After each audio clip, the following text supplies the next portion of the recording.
Bonjour et bienvenue dans Les Chevaux Explorateurs, le podcast qui éclaire votre relation avec votre cheval. Ensemble, nous allons explorer les notions d'autonomie, de lien, de mouvement et bien d'autres encore. Moi, c'est Émilie, et je vous accompagne dans vos interrogations, dans la découverte de nouveaux chemins, et surtout dans la construction de la relation dont vous rêvez avec votre cheval. C'est parti! Bonjour et bienvenue à vous dans ce nouvel épisode de la saison 2 du podcast autour du clicker training. Aujourd'hui, j'avais envie de vous parler d'un truc qu'on rencontre presque tous quand on commence le clicker training, qui est tous les questionnements autour du cheval qui va mordiller, qui va fouiller les poches, qui va essayer de bousculer. Enfin, tous ces comportements indésirables qu'il va y avoir autour de l'introduction de la récompense alimentaire. Et en particulier, j'avais envie de vous faire un petit focus sur l'exercice que vous avez probablement appris, vous avez probablement entendu parler, pour gérer ça, qui est la politesse. La politesse, c'est quoi ? C'est un des tout premiers exercices qu'on apprend quand on débute le clicker training. C'est d'apprendre au cheval que on ne réclame pas et que le comportement qui est attendu, qui est un petit peu le comportement neutre qui est attendu de sa part quand il y a des récompenses, c'est d'être posé calmement, les 4 pieds au sol, la tête droite sans bouger. En gros, ça c'est comment on peut décrire le comportement qui est associé à la politesse. On l'appelle aussi parfois la statue. Cet exercice-là, c'est vraiment un des premiers exercices qu'on voit au clicker. Je regardais, par exemple, si vous ouvrez le livre d'Hélène Roche, Motiver son cheval, qui est probablement un des rares livres en français sur le clicker training et que vous connaissez sûrement puisque on commence pour beaucoup d'entre nous par celui-là. Elle commence par présenter qu'est-ce qu'un clic, un petit peu la cible, et derrière, il y a les exercices qui sont la politesse, la statue, la main dans le sac, la main de la tentation et la main papillon. Ça, c'est 5 exercices, c'est des déclinaisons à peu près de la même chose. S'il te plaît, ne réclame pas, ne fouille pas, et reste calme et posé quand j'ai la récompense sur moi. Pour vous dire un petit peu à quel point cet exercice, il est souvent mis en avant quand on travaille en clicker training. Et quand je dis ça, qu'il est souvent mis en avant, c'est aussi un des premiers exercices que moi j'enseigne à mes élèves dans mon programme dédié. Parce que il est vraiment là pour répondre à cette problématique du cheval qui fouille et qui bouscule. Mais, il y a un mais, en fait. C'est que la politesse, du coup, on le met tellement en avant, il est tellement présenté comme un des premiers exercices à faire, qu'on devient presque obsédé de la politesse. Il faut absolument que mon cheval gère à fond la politesse, et que c'est super important. Et aujourd'hui, j'avais vraiment envie de vous dire un petit peu, stop, lâchez-vous la grappe avec la politesse. C'est chiant, la politesse. Sérieux, vous l'avez fait 2 minutes, c'est bon, le cheval, il a compris, on va passer à autre chose. Bon, on va aller un petit peu plus loin que le fait que c'est chiant et je vais vous expliquer un petit peu ce que j'ai envie de vous proposer, votre façon de voir autrement la politesse. Le premier point, c'est de comprendre que cet exercice, à quoi il sert. La première fonction de la politesse, c'est de définir les règles du jeu autour de la nourriture, quand on travaille avec un humain et avec un cheval.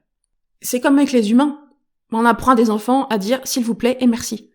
C'est des règles d'interaction sociale entre humain et cheval, quoi. C'est à ça que ça sert.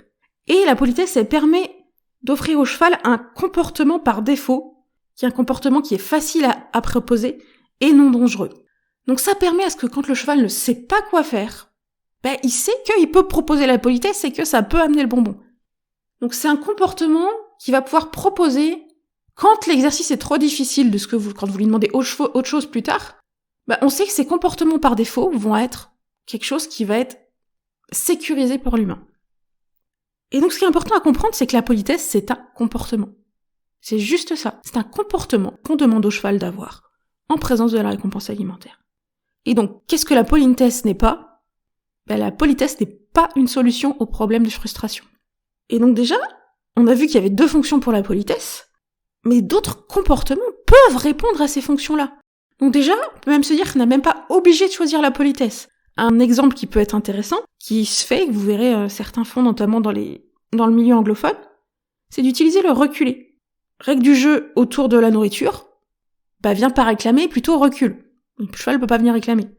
Comportement par défaut facile à faire, reculer, pas dangereux, je m'éloigne de l'humain. Donc vraiment, c'est un comportement qui est une alternative à la politesse.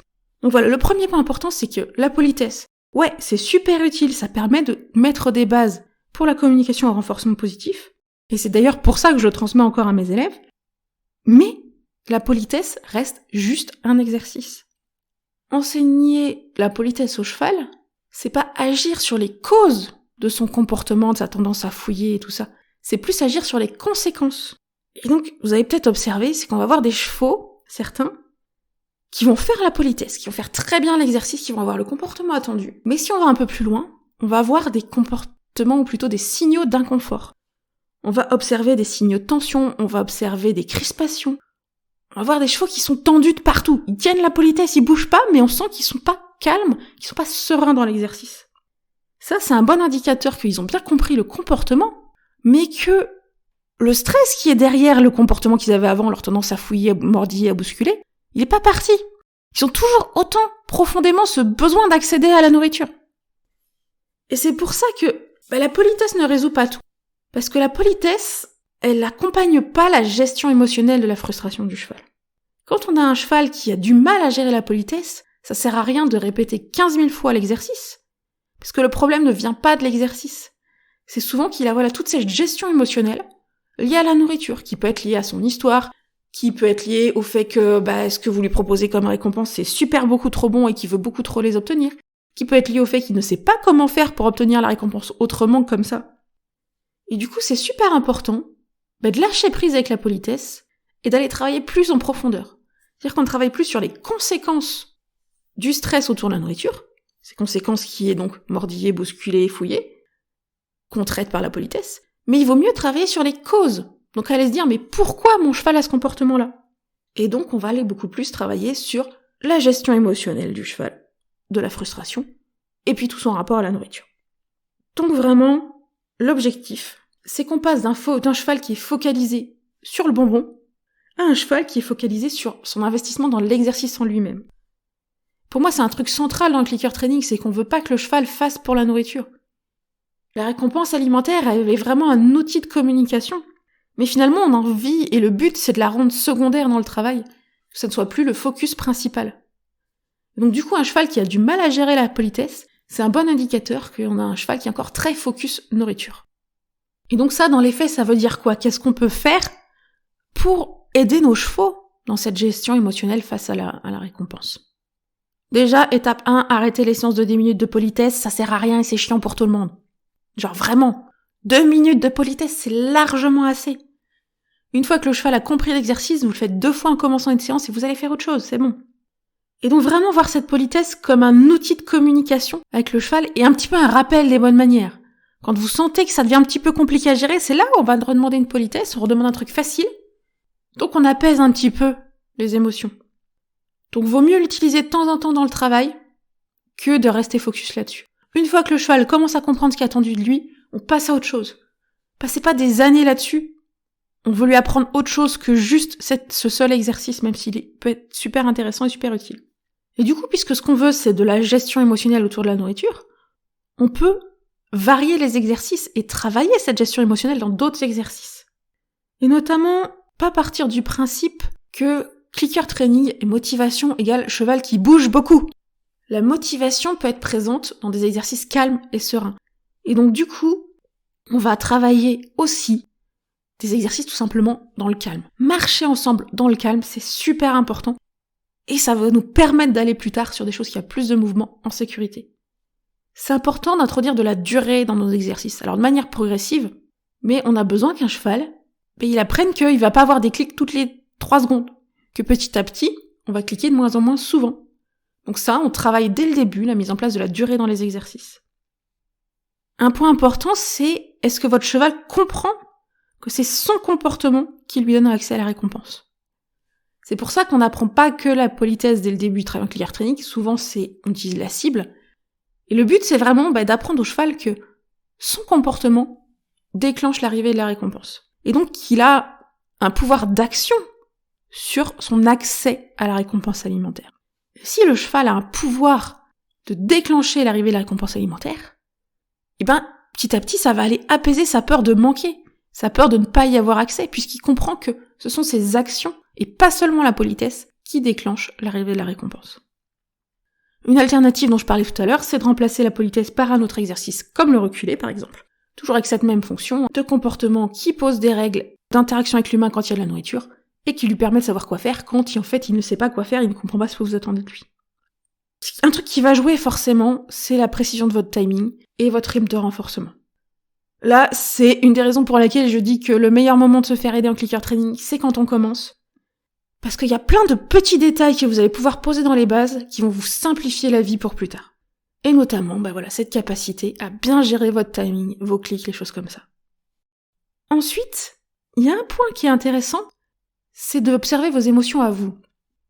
Quand vous sentez votre cheval qui est en frustration, qui galère avec la politesse, prenez le temps d'observer comment vous êtes vous. Est-ce que votre état émotionnel vous permet d'aider votre cheval à être plus serein? Si c'est pas le cas, faites des pauses! D'ailleurs, une des bases du clicker training, faites des pauses souvent, plus souvent que ce que vous y pensez. Dès que vous avez un peu de frustration, on fait une pause et on recommence, on réfléchit à ce qu'on fait.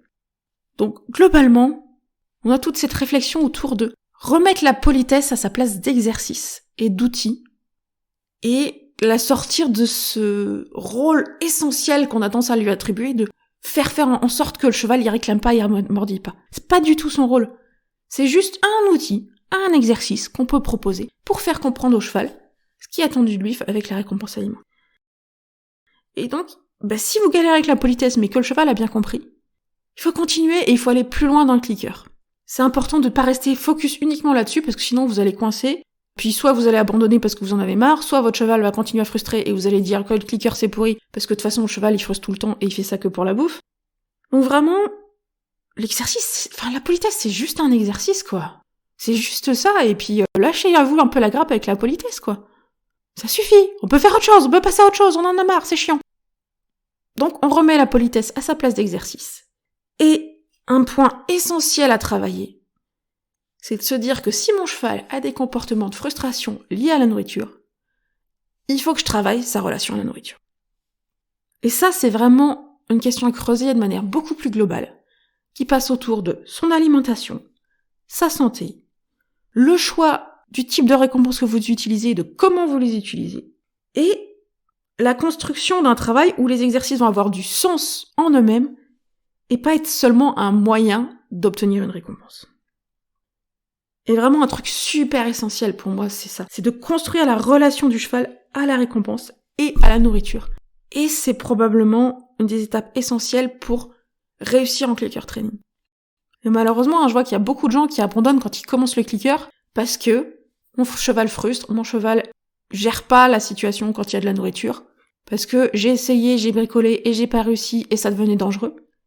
Et en fait, vraiment, il y a plein de solutions à ça. Mais ces solutions, elles passent pas forcément par la politesse. Et je dirais même si vous avez un cheval qui frustre quand vous essayez de travailler avec les récompenses alimentaires, c'est la meilleure raison du monde d'aller travailler là-dessus.